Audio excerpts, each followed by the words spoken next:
And good Saturday morning. Welcome to the Huddle, week number 11, or you might call it week 1, depending on how you want to look at it. Yeah, it's week 11 of the entire season, but more importantly, it's week 1 of the playoffs. Kenny rode along with John Bozica, and we're going to break it all down for you with our teams in and around Stark County last night. And John, kind of a week for Stark County teams in the first round of the playoffs. Yeah, not ideal. Obviously, we had 3 teams move on last night. We had Jackson move on with their win over Brunswick.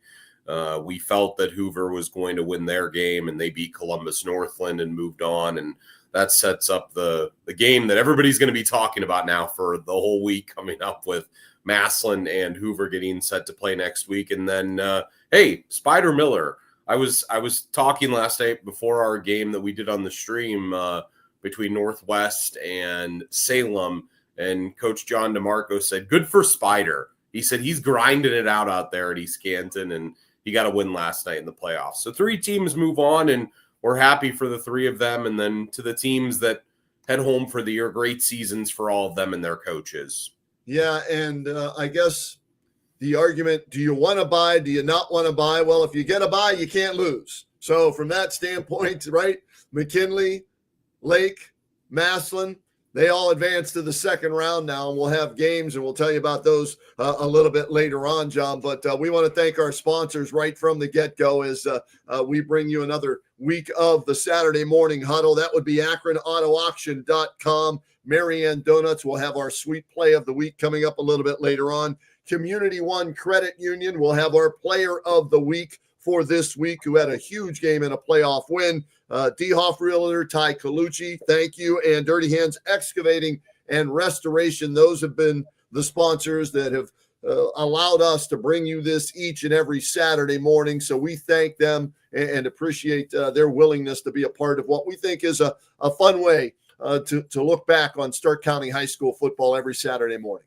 It is. We really enjoy getting able to do this. And, it's really a treat every Saturday. I mean, obviously I wake up and I need an IV of coffee to get myself going, but it is a treat to be able to do this. And what's more fun, Kenny, is that we get to honor the kids that have these great efforts and give them the spotlight here through this show. And I know it's not just the sponsors, but all the folks that have helped put this together over the years. It's a good time. And hey, as long as teams keep winning, we'll be doing this on Saturday morning. So next week we have some good matchups. Hopefully we get some wins, and hopefully we're able to, as you said, have a week 2, week 12 version of the huddle.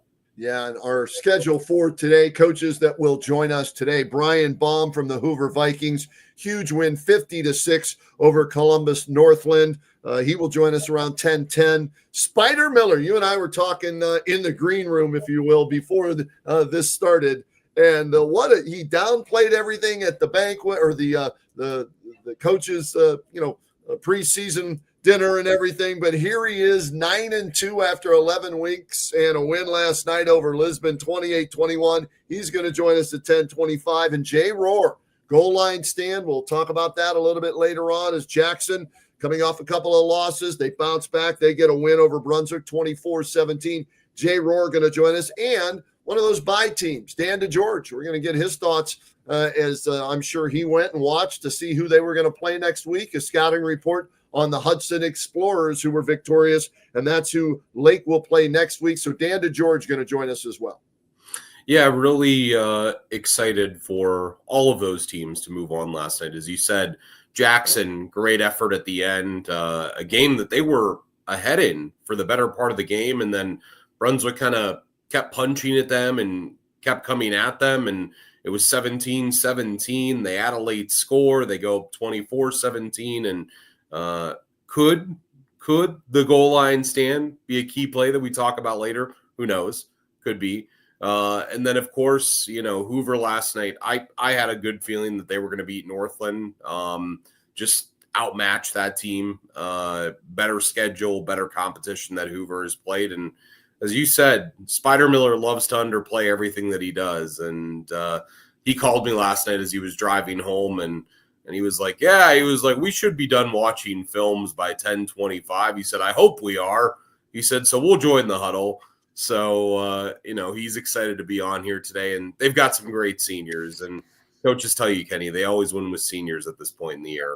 Yeah, I think they dressed only 23 players last night, but it's Wow. all they needed to get the win. Let's run down the scores for everybody from all the games last night. And we'll go in D1, D2, all the way down that way. All right. D1 Region 1, it was Jackson beating Brunswick 24-17.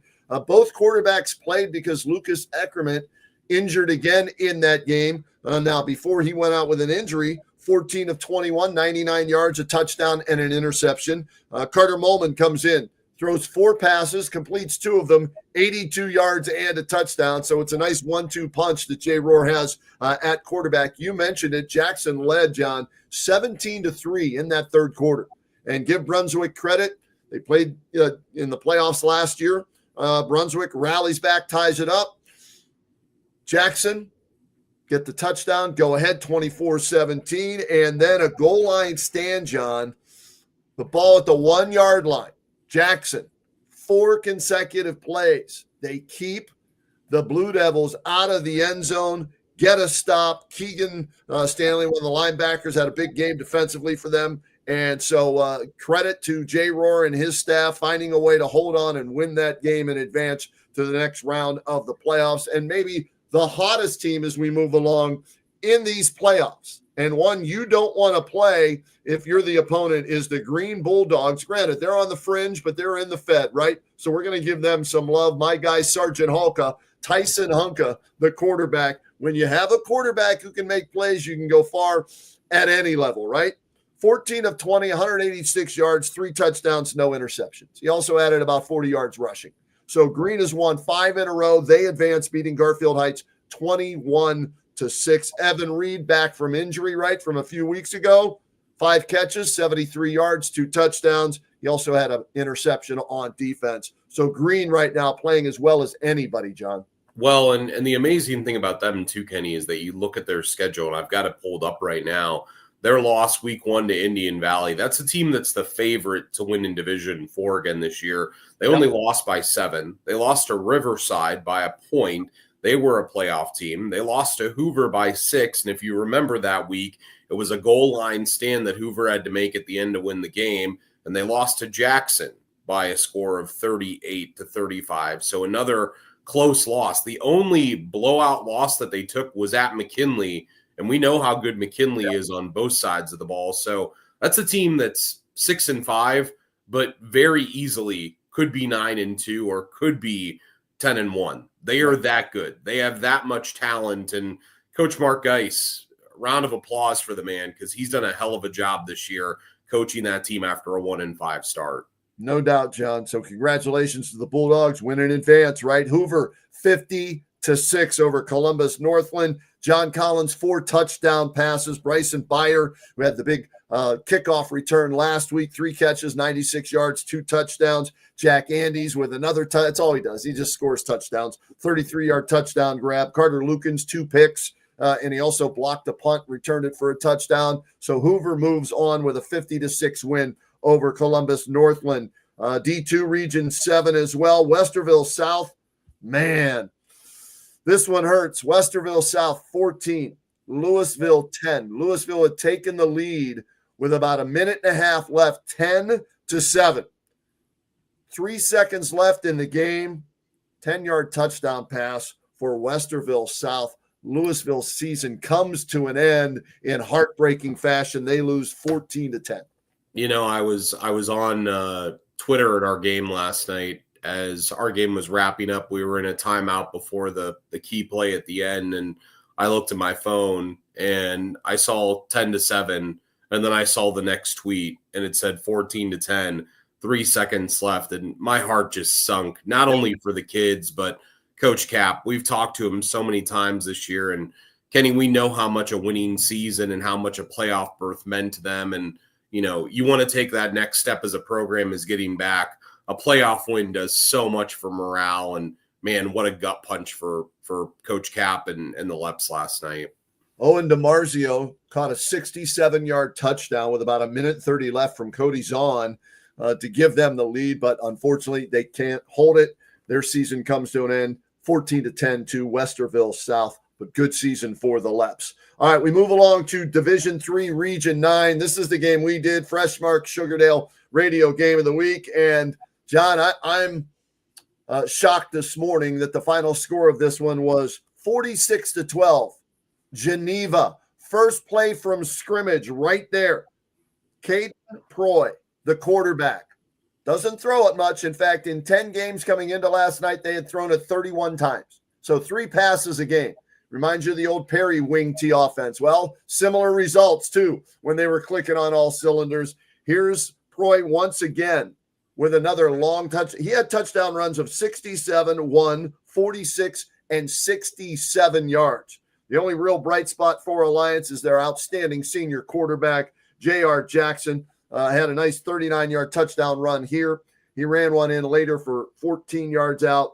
But that's it. This was total domination by Geneva. They controlled the line of scrimmage. They did whatever they wanted to do, over 500 yards rushing, according to our statistician, Denny Kincaid. So Tim Goodman and his staff did a nice job, had a solid season, 8-2, first ever home playoff game. Congratulations for that. But they were blown out last night. I hate to say it that way, but they were 46-12. And, when you look at that, it's tough to think, okay, like for Louisville, they felt they should have won this morning, right? I can't say that about anybody from Alliance. That Geneva team was just simply better. Real quick, and we're going to get to Spider Miller joining us here on the Saturday morning huddle.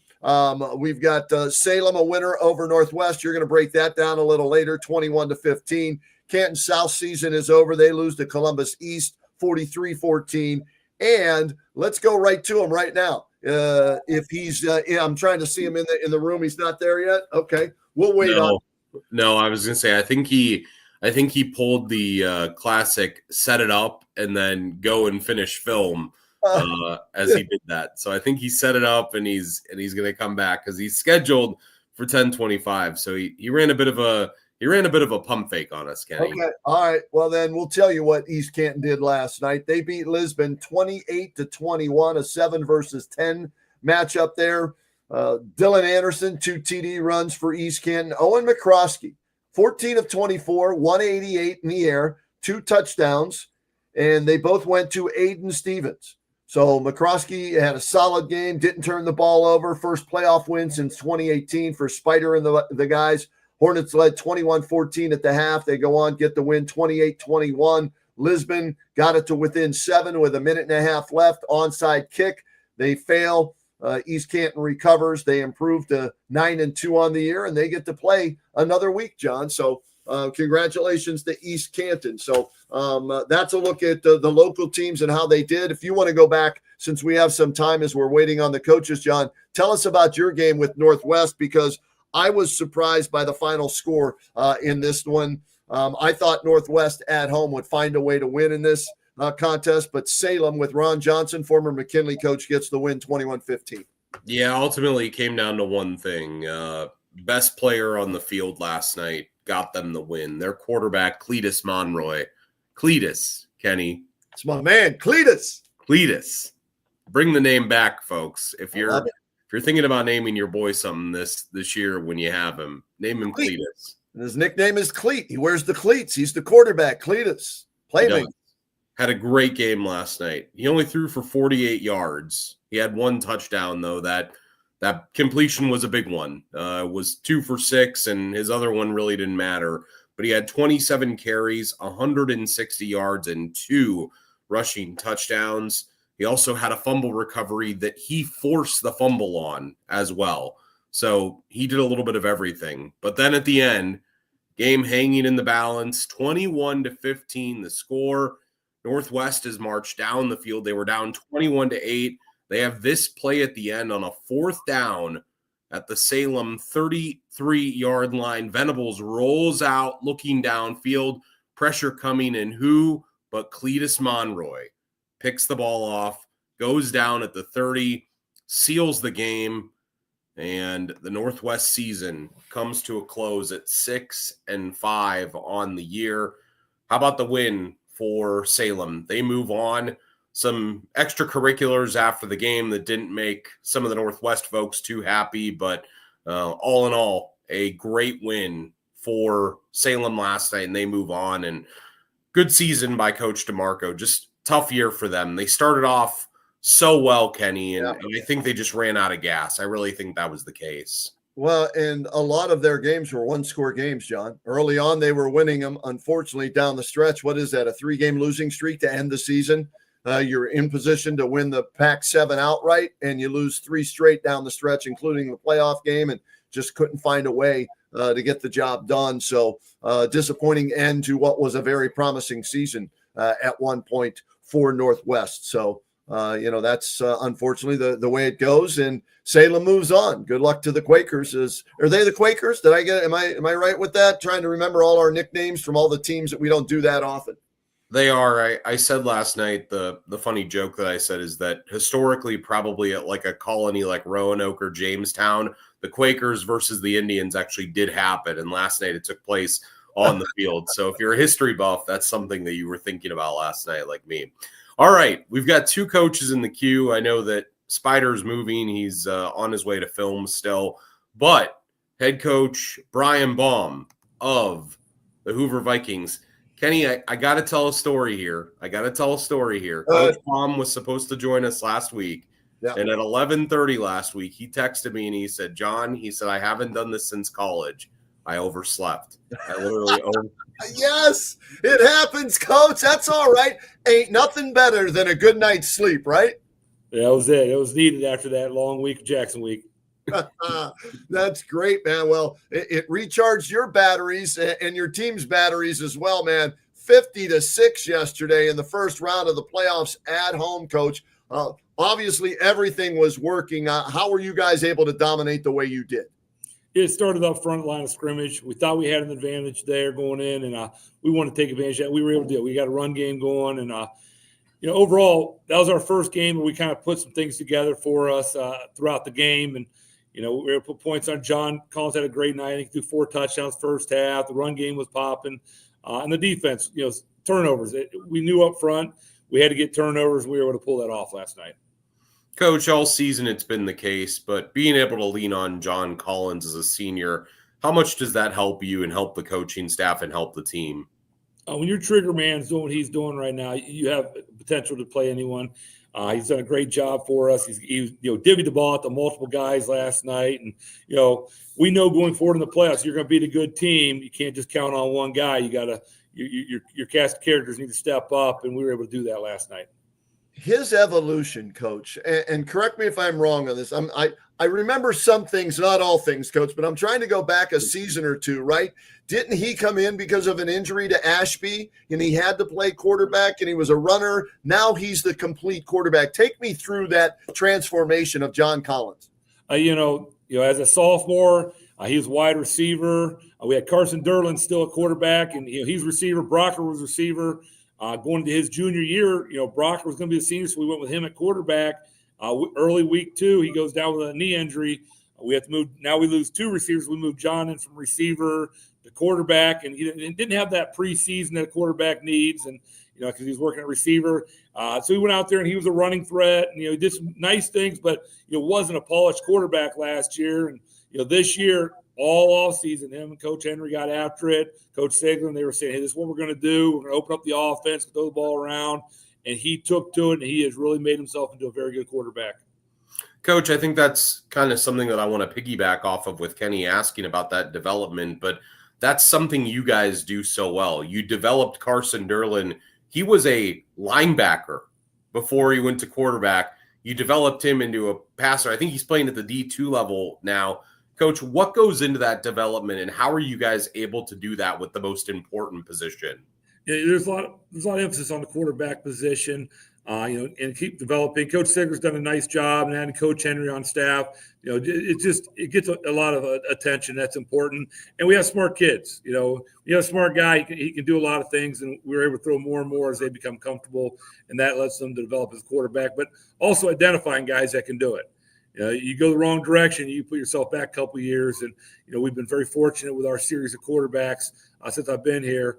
John Keller, Connor Ashby, Carson Derland, And then now John Collins. We had a couple guys that get hurt in between. That would have been pretty good as well. Cade Henry went out the first week in a practice, and then Zach Brock was a phenomenal athlete, and his character was second to none. He'd have been a great quarterback as well. Wasn't just all John Collins last night. The defense holds them to 6 points. You mentioned turnovers. Carter Lukens had a big game last night with a couple of picks and a return block punt for a touchdown, right? Yeah, he's really done a great job at linebacker. He's taken to it. A very physical player. When he hits you, you know it. And then he's all over the place. He had a pick, a block punt. The second one, I don't know if it was an interception or a fumble caused and recovered. He stripped it away. So he's done some great things for us, and he's done it all year. He's over 150 tackles on the year. This kid's an all-Ohio type kid at linebacker.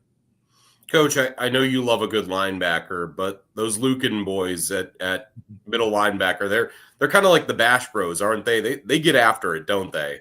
Yes, they do. And, right now we're playing three of them, Chase, Carter, and the little guy Jake. So they're doing great things for us. Is there more in the pipeline, or is that it, Coach? I got another one. It's a freshman. Colton will be up here soon too. So it's nice to have them. How sweet is that as a coach? You just, hey, thank you. Just keep them coming. Just keep them coming, right? Yes. Coach, moving forward, we know this week and the magnitude that's going to go into this game against Massillon. How do you get your kids ready for a game that's not just going to have Stark County's eyes, but the state's eyes and everyone's eyes on it? You have to treat it like an opportunity. This is why we do what we do. This is why we work hard to play playoff games like this in environments like this. We respect a lot of things Massillon does, from their coaching all the way down to the hard play they play. But, the atmosphere that they create. This is where you want to go for high school football, and we cannot wait to go down there and play in front of a hostile crowd, bring the best out of our guys. And we just have to handle that and go down there and play Hoover Viking football for 4 quarters. Coach, I'm a huge Ric Flair fan, right? In order to be the man, you got to beat the man. Woo, right? So let's be honest. Massillon has been the man in Stark County since Nate basically took over. I don't think a Stark County team has defeated Massillon since 2015 when McKinley and Glen Oak, I think, did it back then. So you have the opportunity to do something special this week. But how do you make it? How do I want to say this? How do you make it not too big, though, right? It's Massillon, and it would be great to beat them. But more importantly, it's your next opponent in trying to advance in the playoffs to make sure your kids don't get overhyped. Yeah, we're not playing Massillon history. We're playing the 11 guys Massillon puts out there every play. And I'm going to quote my defense coordinator, Doug Burwell, on that. We're going out there. We're going to play the 11 guys they have in front of us. They're high school kids just like we are. They're a good team. We know that. We just got to go out. We have to perform and do our duties to the best of our ability. Well said. Coach, I want to ask you this because this has been an issue with you, and you wanted to hurt me earlier this year for asking this question, but health has always been an issue this time of year where you're missing a key piece. How much does it mean to play this game with your 11 guys all healthy, playing at their highest level right now in this week? Yeah, that if you want to win in the playoffs, it comes down to a couple things. A little bit of luck always plays a role. The want-to factor, who wants to continue on, and health. And the final piece would be turnover. So having the health piece, I don't know anything about this. There's no injury reports on Mass, anything like that. But we're as healthy as we can be right now, and I'm happy for that at this time. All right, John, why don't you put the graphic up since we have Coach Baum on from Hoover, because our Community One Credit Union Player of the Week is none other than senior quarterback John Collins for the Hoover Vikings. 7 of 13 throwing the ball, 167 yards, 4 touchdowns, no interceptions. That's the key stat right there. He hooks up with Bryson Byer 3 times, 96 yards, 2 touchdowns. Jack Andes, a 33-yard touchdown catch as well. So congratulations to John Collins. He is our Community One Credit Union Player of the Week. And, Coach, nice to have a senior quarterback in the postseason and answer the call like he did, right? I'm so proud of John and his development. After last season, people are like, "Oh, you guys going to do a quarterback?" I was like, "We have a quarterback, John Collins. He was put in a tough position last year, and he battled each and every week, and he made himself better in the offseason with the staff. I'm proud of the offensive staff developing him. I'm proud of the work he's put in there. This guy is a competitor, an athlete, and he deserves everything he gets." Coach, as always, thanks for waking up with us this week for the Saturday morning huddle. We appreciate it, and Coach, the eyes of the county are going to be on you guys this coming week. And, hey, we wish you guys nothing but the best as you head to Tiger Town for week 12. Thanks for joining us. Thanks for having me on, guys. What an opportunity we have. Yeah, we'll talk to you this week on the Kenny and JT show. I'll see you on the sidelines Friday night, all right? Thank you. Kenny, that opportunity is, as he said, I love that quote too. He said, we're not playing Massillon history. We're playing the 11 guys they have on the field right now. And man, that's a lot easier said than done, because you go over to Tiger Town and the Massillon mystique truly is hard to beat. And Nate Moore will have his kids ready, but that is going to be an absolute war next Friday. And I know that's our, I didn't even, we were joking last night on the air. I was like, I think that's going to be our radio game next week. I think it's probably going to be the game. Yeah, it is. And here's the thing. You look at common opponents, right? McKinley. Okay. And Hoover went toe-to-toe with McKinley. McKinley went toe-to-toe with Massillon. It's a different, time of year, and Massillon's experienced in these big games, right? And I think that's what prevailed for them in that win over McKinley for Massillon. But yeah, we're looking forward to that matchup, and congratulations to Hoover and to Nate, right? They didn't have to play this week. They didn't take any chances of getting a player injured. Xavier Owens needed a week off, with his shoulder injury. So it's going to be a great matchup, and we can't wait to bring it to everybody on 1480 WHBC and Mix 94.1 Friday night at 7 o'clock. So, Kenny, I just looked it up right now, and obviously there's times in the playoffs where you have to make long journeys to play your team the next week. And one of those teams that gets to make a journey maybe to a part of the state that they've never been to before is the East Canton Hornets. I don't know if Coach Spider Miller and his boys, who are joining us now in the huddle, have actually ever been to Fairport Harding. Coach, I admit I didn't know where this was until I just looked it up right now. It's in Lake County, but you guys are 9-2, and thanks for joining the huddle. Thanks for having us on. We appreciate it. Coach, go ahead, Kenny. John. No, John, go ahead. You wanted to piggyback off that. Go ahead. No, Coach, what does it mean to be in this point? 9-2, you come into the year, you kind of downplayed things at the start of the year, but what does it mean to be 9-2, playing the amount of kids that you have and having this year? It's a great feeling. Our kids have great resilience, and they come every day with the will to practice hard and get better. All 22 or 23, whoever's practicing this week, but they help out on both sides of the ball. The kids have been great. Coaches have been great. Coach, who do you have with you today?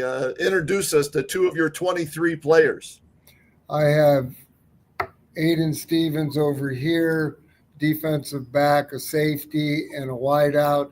And I have Colby Gubb Schrader, who is the other safety. And both of these young men have done a great job in our secondary.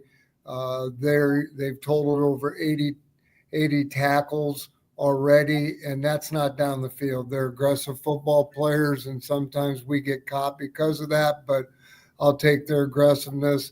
Gubb also is a backup tailback, wingback, wideout, and Aiden's our starting receiver, who has 730 yards and 10 touchdowns this year already.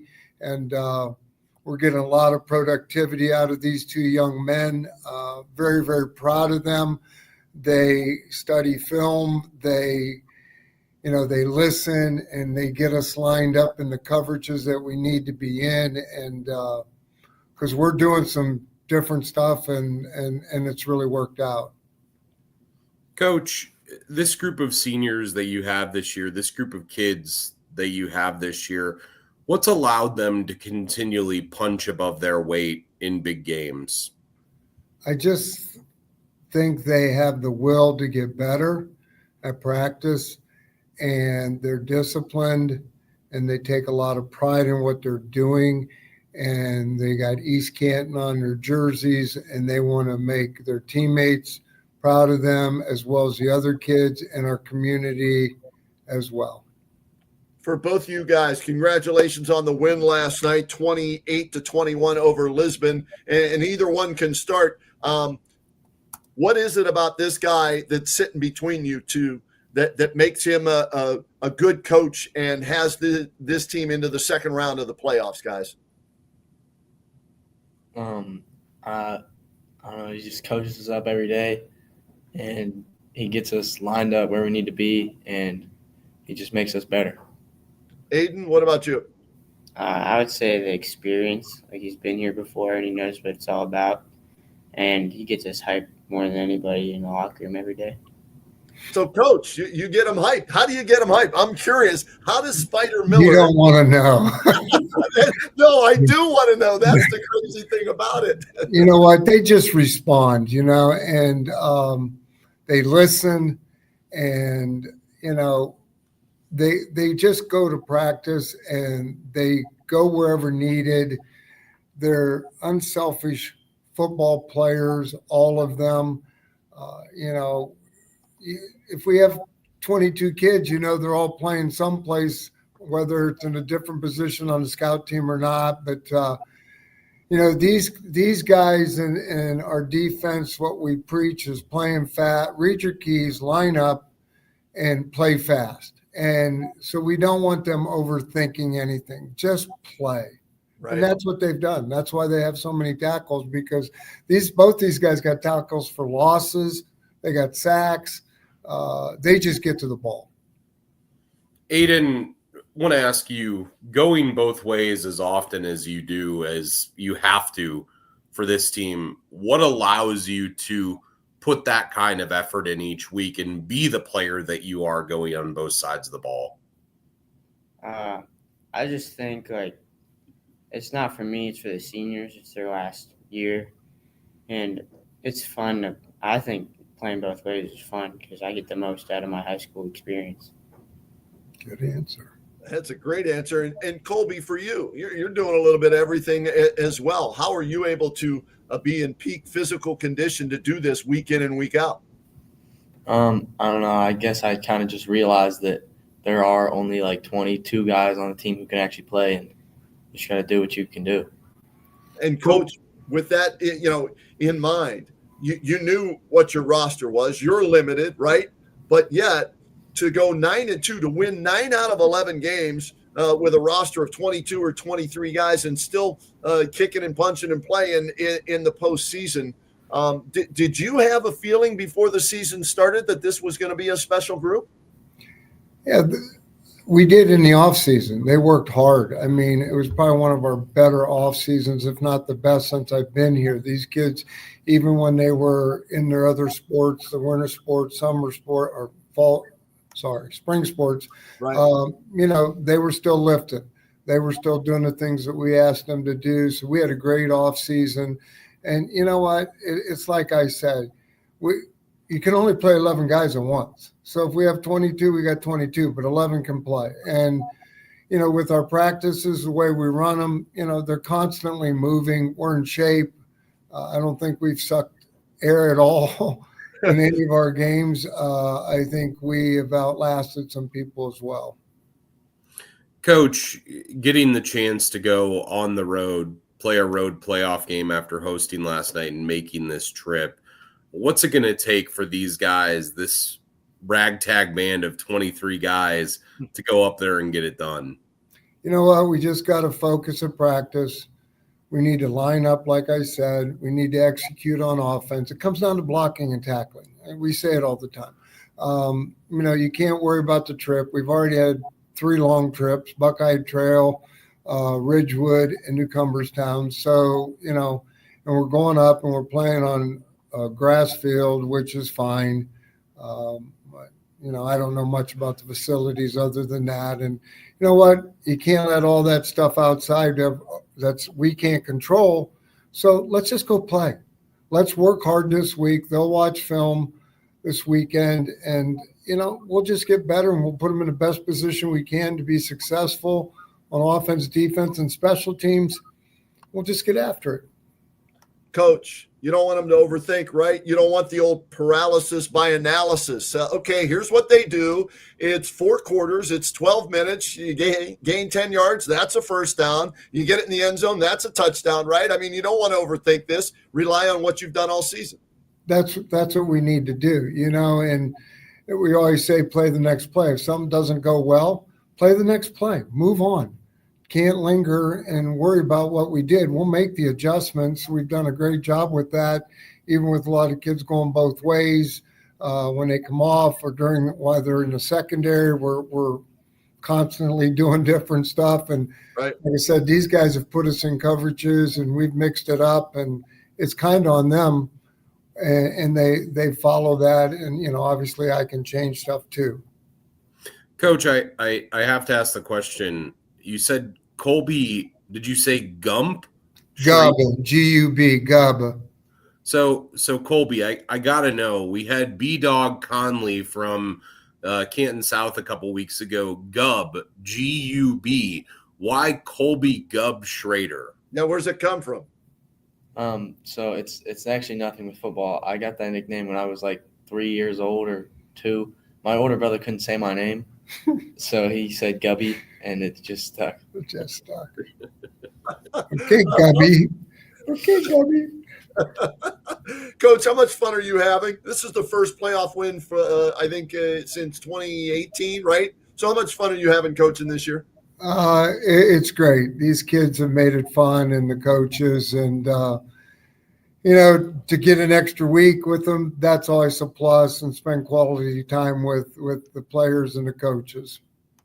And guys, I got one more thing. This guy's a coaching legend, right? Gub and Aiden. This guy's a legend coaching, right? So what's it mean for you guys to help him back into the playoffs, get a playoff win, and the season continues? What's it mean for both of you guys to be a part of that for your coach?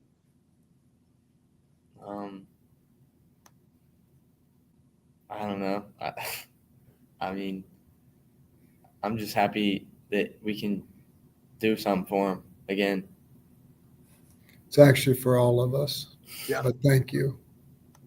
Oh, you're welcome, Coach. You've earned it over the years. We're excited for you. Can't wait to see you guys hopefully bring another victory home next week and join us on the Huddle. All right. Sounds great. Thank you. Coach, guys, thanks for joining us this morning. Thanks for having us. Have a great weekend. Good Go luck. Hornets. Go Hornets. Sting them, baby. Sting them. Next week, baby, on the road, Fairport, Harding, or Fair. I don't know where it's at either, John. I've never been there. Now, I sent out the wrong Twitter handle for Geneva last night, so I apologize to the Eagles, right? It was the wrong Geneva, and I didn't know a lot about them, and they whooped up on Alliance last night, so I'm not taking anything for granted or going to downplay anybody that East Canton is playing, but Fairport Harding is 10-0, so 10-0 is 10-0. 9-2 is 9-2. That's going to be a heck of a matchup next week. It is. It is. I know that. Oh, it is. It is. I can't help myself. I always go back to my old favorites. Yeah, it's going to be a great matchup. We were talking before about the kind of comparable score game. If you're into that type of thing, Fairport played Lisbon David Anderson earlier this year and beat them 49-6. That's, of course, who East Canton beat last night by a touchdown. But then later in the year, and this is kind of have to do some math here, Fairport played Ashtabula St. John, and they beat them 21-12. Last night, Malvern beat them 34-0. And East Canton, of course, in Week 10, earned a win over Malvern 7-6. So if you're into that type of thing, it bodes in a good direction for East Canton. There's one good, there's one bad, but it's tough. I mean, you go on the road, as he said, you're going to play on a grass surface. It's an old stadium. It looks really cool. It looks like a great atmosphere. It makes me want to do the game. I know we're kind of debating where we're going to go on the stream this coming week, but it's cool for Spider. This isn't the first time, Kenny. When he first took over, we remember he had those teams the first couple years with guys like Mitch Mitchell, and he had Cody Vacco, and they were making great runs in the playoffs year in and year out, and they always seem to hit Cuyahoga Heights at the wrong time. Right. And now there's a chance here. Round 3 of the playoffs could be coming up. They have a winnable game on the road in round 2. It's a great story. It's the best story of the year in Stark County. Besides, of course, Minerva winning the 5 games they did. This is a top flight story this year. It's one of them, no question about it, John. While we're waiting for our next coach, Jay Rohr, to join us from Jackson, time to give out our sweet play of the week, courtesy of Mary Ann Donuts, and it has something to do with Jackson, but let me tell you about Mary Ann Donuts.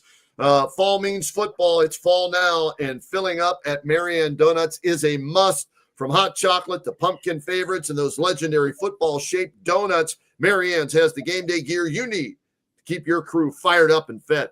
Whether you're in the stands or watching from home, bring the tradition, bring the flavor, bring Marianne Donuts, a Canton classic since 1947.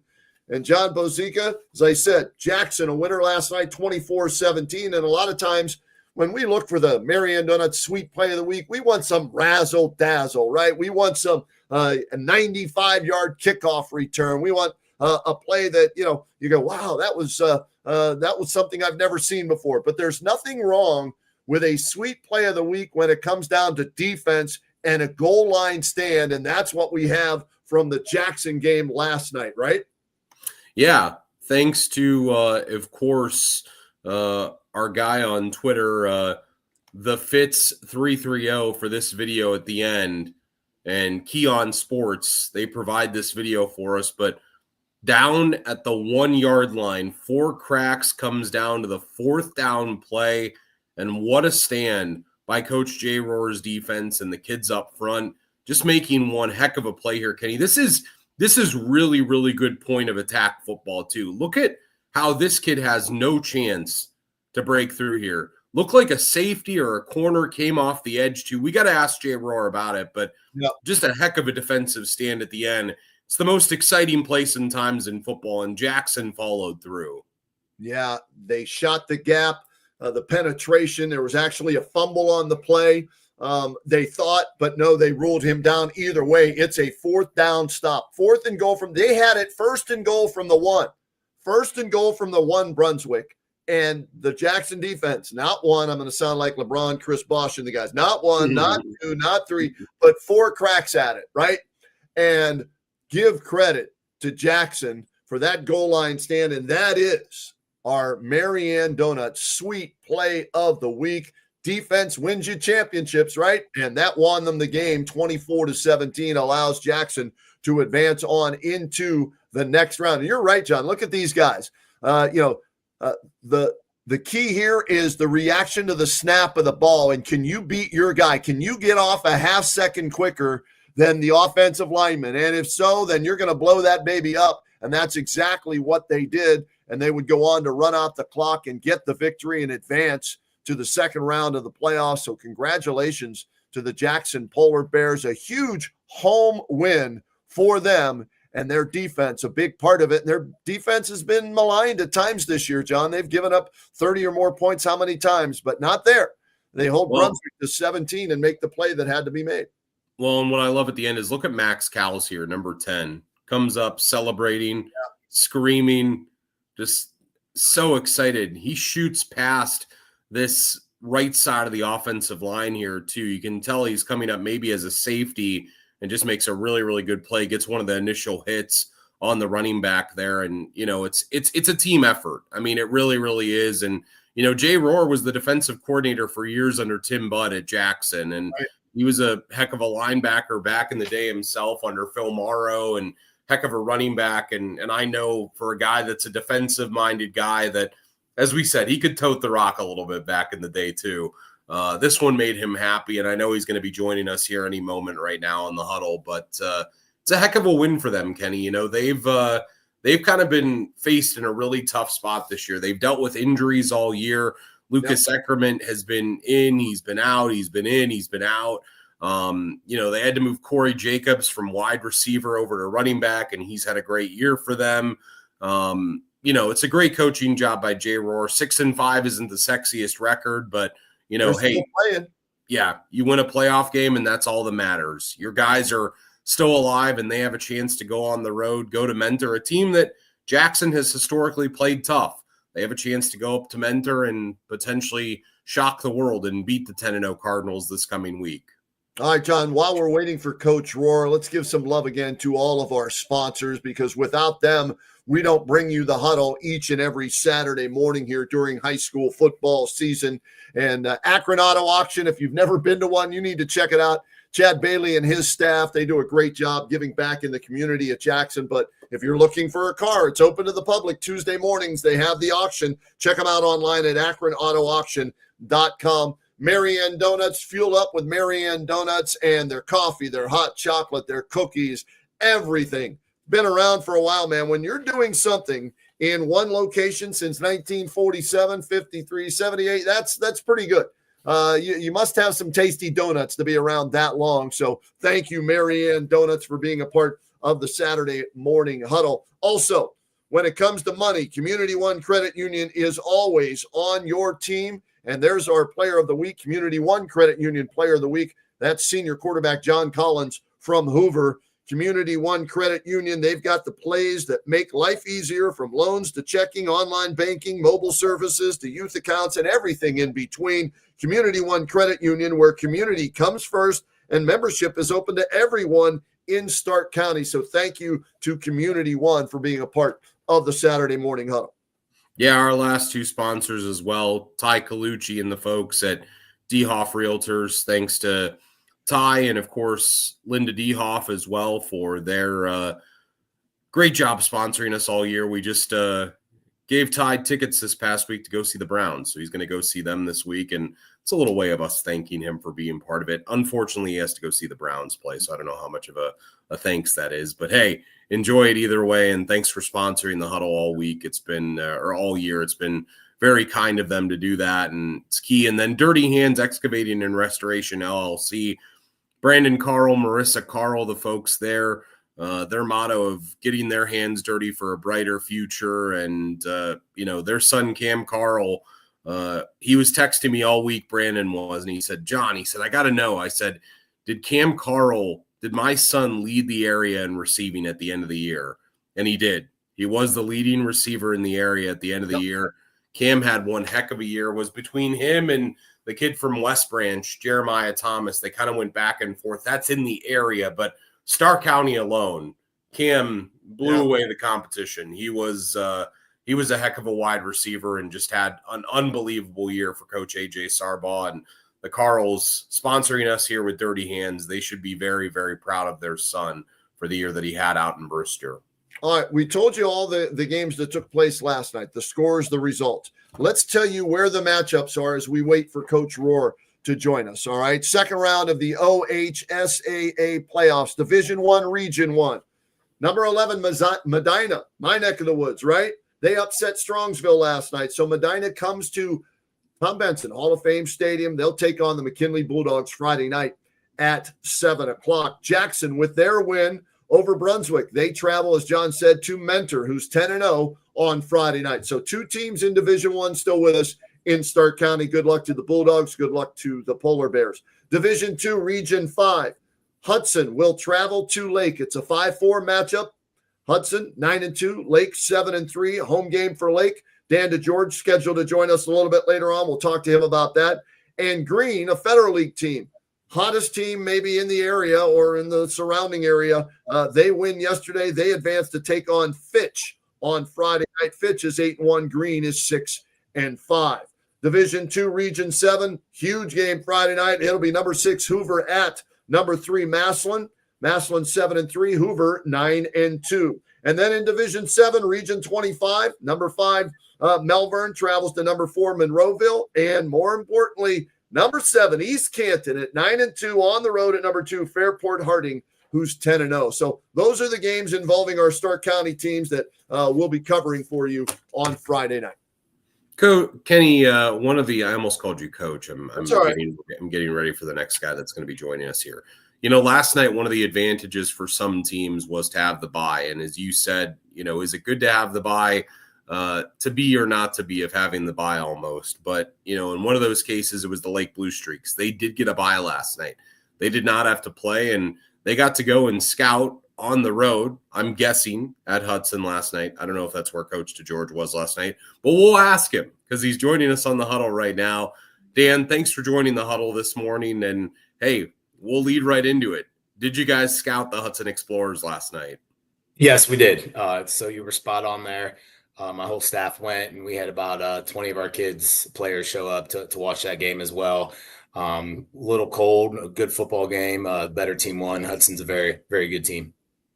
Coach, the buy versus no buy, right? If you're rolling, you like to play, but by not playing, no chance of anybody getting hurt. And that's something you've had to deal with all season long, right? So how nice was it to have a bye last night? Yeah, from an injury standpoint, it was very beneficial for us. A lot of our kids got an extra week of rest. It's good for Ty and some other kids that were dealing with some more significant injuries that they were coming back from. From a coaching standpoint, definitely strange.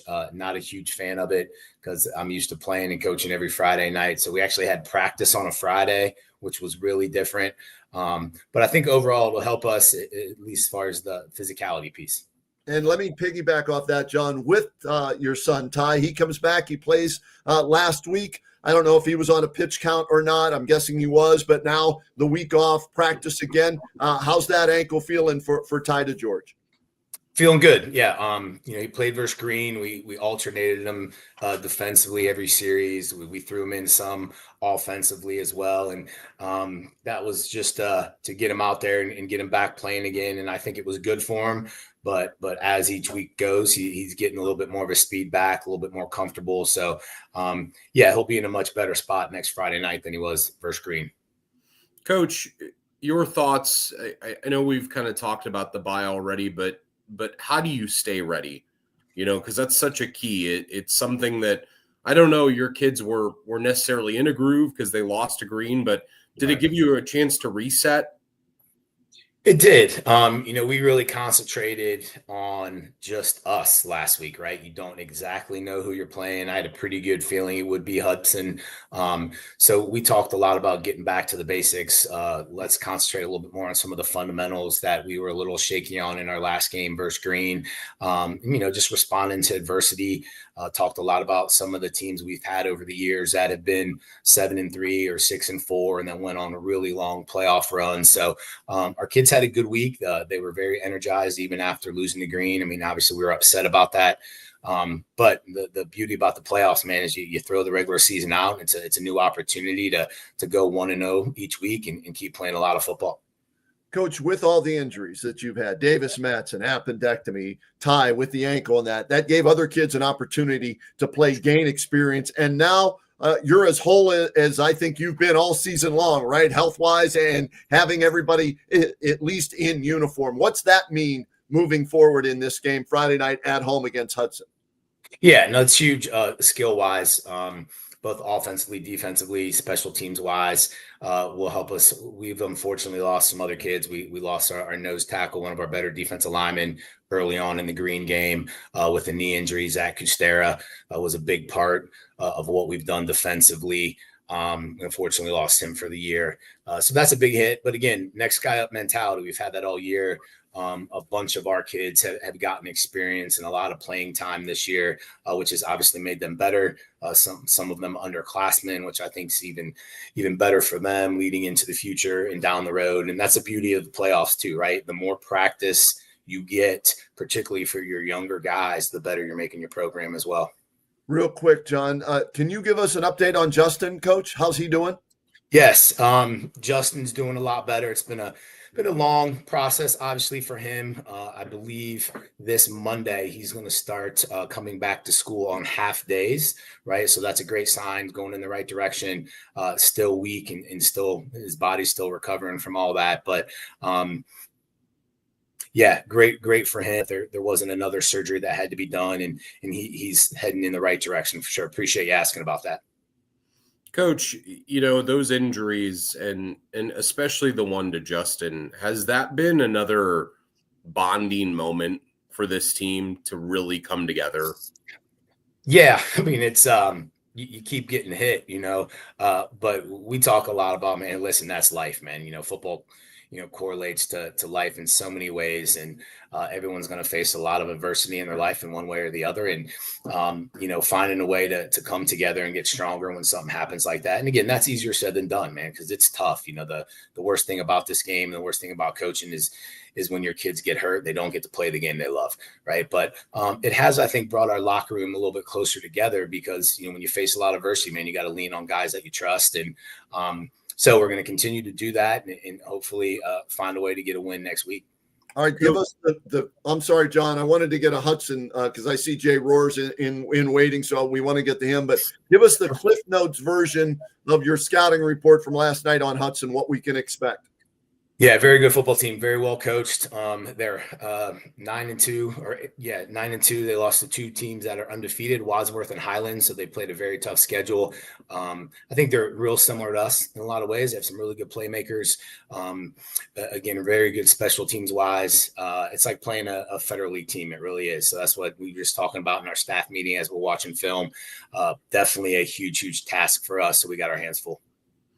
Coach Dan DeGeorge, we appreciate you. You didn't have as stressful a night last night. Didn't have to do as much yelling or worrying of things as you would normally do. And we thank you for joining the huddle this morning. It's always fun to have you on here, Dan.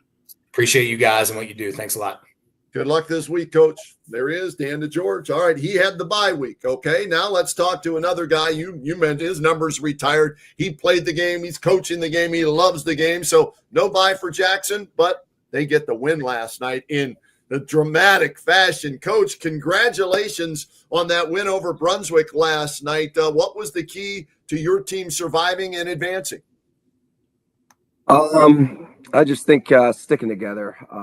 Again, we have tremendous seniors, some great leadership, and I think in the end, we just made one extra play or one more play than they did, and it just comes down to those things, the little things. Who wants it more? And our guys wanted to continue on and play another week together for sure.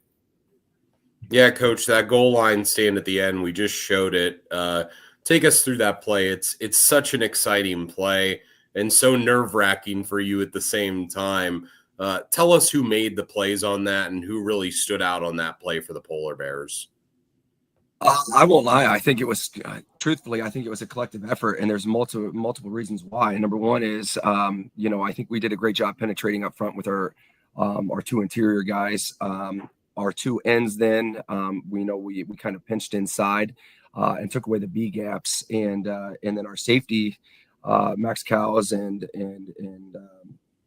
our outside linebackers, or inside linebackers, excuse me, Jared Kaiser and Keegan Stanley came off the edge on both sides to have him in the backfield. What people don't realize is the play was still alive, and he pitched the ball to number 2 on that video clip. And, really 9 out of 11 players of ours are on the ground making a tackle, and the ball is in the hands of another guy. And luckily our corner comes off his man and ends up making the play in Jackson Baker with Alex Height later. But if our corner doesn't come off, he runs it in, for the touchdown. So again, as you're looking at it right now, we do a great job penetrating, taking away the front. But right here, the ball goes to number 4, and Jackson Baker comes in to make the play. I mean, it was still a live ball. They didn't blow the whistle. So I don't think it was a single man. I think it's 11 guys that literally played to the last whistle, and that's exactly what they did here on this play.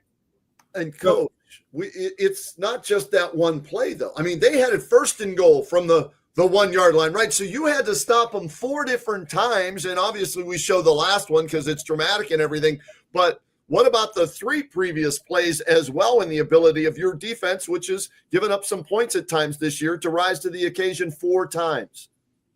Yeah, I just think collectively, I think that's just it. We at the time we're looking at the clock. They're letting the clock run down, and so after the first stop, I took a timeout, and we just brought them together and said, guys, we're gonna have to win it right here. I mean, this is it.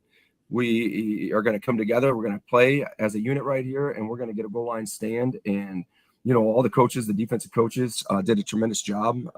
Coach White did a great job at calling the pinch and sending the linebackers on a ghost stunt. And I just think that's just it. I heard Coach DeGeorge is talking, and I think a lot of teams, especially week 11 going into week 12, you have a lot of injuries that have occurred, and a lot of guys have gotten in the field, and we certainly have experienced those things. But they're a relentless group. That are coachable. They don't want to disappoint themselves, their teammates, and their coaches, and they just continue to play together. And this is a true thing, as you just alluded to. First down, second down, third down. Again, the video that you showed on fourth down, that those guys just continue to play as long as they can until the whistle blows, and they give it everything they got. And we're blessed to come out with a victory last night on that goal line stand. Coach, you've had Lucas Eckerman for such a long period of time at quarterback, and he has been such a key piece for you guys, and he's had such a tough year battling injuries. What have you done with him, and what has he done for himself to still be the leader this year, even though maybe he's not having the year on the field that he expected? Yeah, our hearts go out to Lucas. Even last night, coming up with a growing hamstring issue. I don't think people realize, you're talking 4 years that he's been a guy here. He suffered the ACL injury in week 10 in his sophomore year against Hoover. Comes really back and has a remarkable year last year, to help us be co-federal champs and win, what people would obviously say some big wins against 17-year streak against, Canton McKinley, and then obviously beating North Canton a year ago. He's done some remarkable things, and unfortunately, again, you're exactly right. He hasn't had the year that I'm sure he certainly has wanted his family, us as a coaching staff, and even his teammates. But it's everything that he's brought to the table all 4 years. Whether he's in, whether he's out, whether he's down, he's still a leader. He's picking up his teammates. He certainly, again, you talk about coming back from the ACL injury, putting the time, the effort. Seeing our trainers.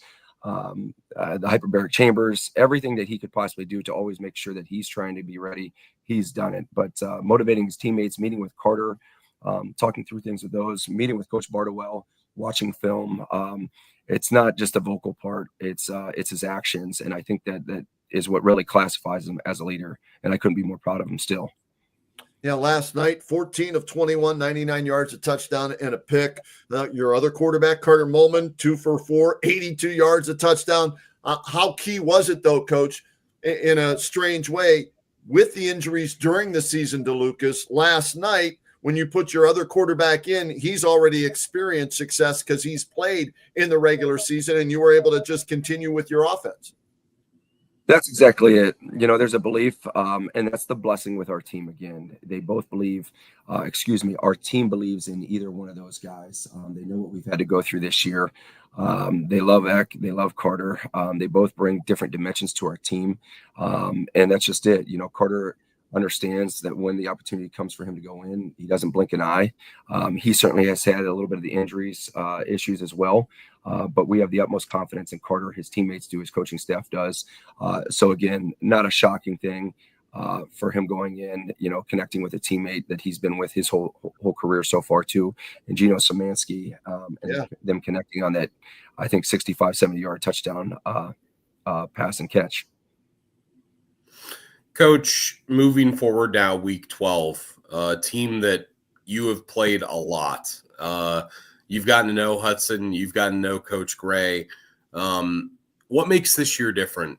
What's going to allow you guys to go up there and shock the world against a 10-0 team that everyone is going to be picking against you? And, John, I think you mean Menor. Menor's 10-0. That's the team that Jackson knows. Who did I say? You still had Hudson on your mind because Coach DeGeorge is still in the green room watching the show. So that's why you have them on your mind. So what about the Cardinals, Coach? And you have played them, so you know that I call it fast break football that they sometimes play there at Menor.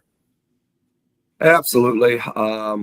Again, you're absolutely right. We know our backs are up against the wall. And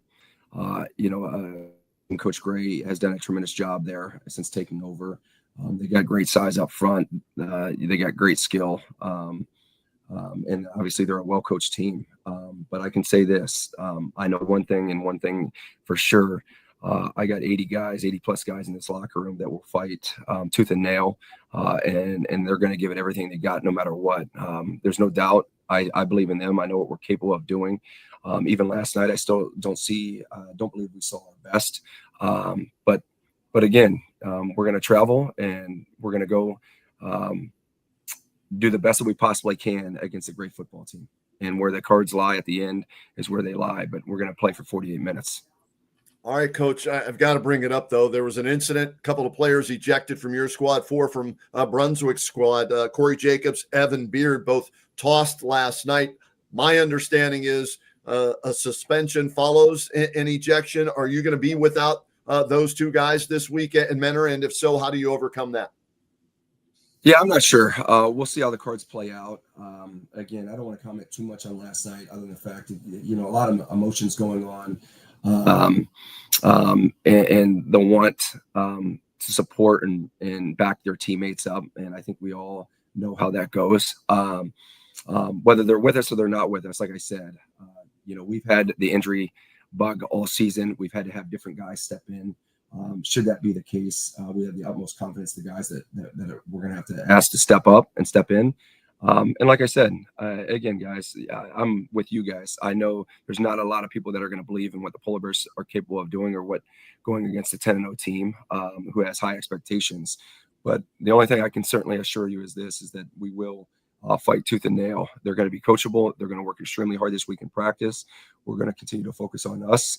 As Coach George said too, we're getting some experience. We're getting more practices. And these things are all going to carry over for our seniors now, for our underclassmen. But we're going to travel up and play for 48 minutes and give them hell as much as we can.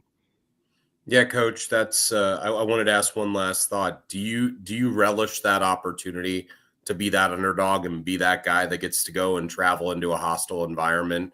We heard Coach Baum say that earlier. Do you relish that opportunity? I absolutely do.